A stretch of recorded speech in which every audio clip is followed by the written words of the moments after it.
Leksimizden tamam hürmetlik vatandaş. Bugünkü ıslak 2022 yıl 2. ayının 19. günü. Endiki mavzu mındak.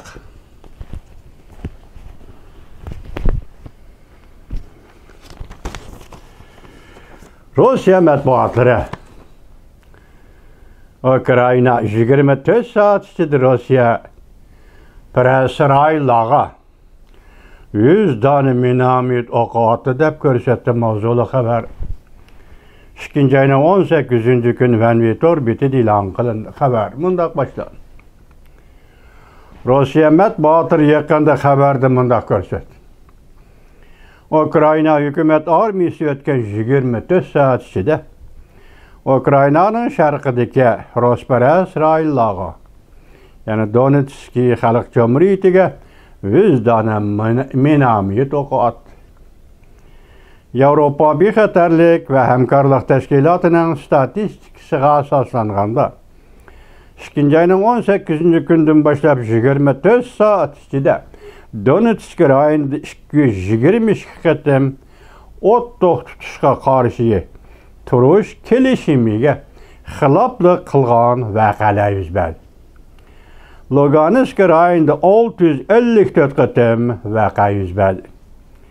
Rusya Interfax agentliği ot tutuş, tizginlash ve moslashtirish markazining xabariga asoslanib mundaq ko'rsatdi. Ukrayna ötken 24 saat içinde Donetsk rayoniga 109 tane o'xshash bo'lmagan kalbirlik minamit o'qi otdi hamda 40 tane granat attı. Rusya agentliği xabar qilib mundaq ko'rsatdi. Ukrayna armiyasi 2. ayının 19. gün atdigandan başlap o'xshash bo'lmagan 3 nishonga 6 tane minamit o'qi otdi. Avrupa Bexatarlik ve Hemkarlık Teşkilatı'nın statistikasi asaslanganda 2. ayının 18. gününden başlap Donetsk rayonida kelishimga xilaf 220 qatim vaqa yuz berdi. Ukrayna'nın şarkıdaki Luganski, Donetsk rayonlarida hükümet bilan to'qinishlarda 2014 yıldan taki hozirgacha Birleşken Devletler Teşkilatı'nın statistikasi asaslanganda to'qinishda o'lgan kishilar 13 mingdan oshdi. 4400 kishi yaralandi.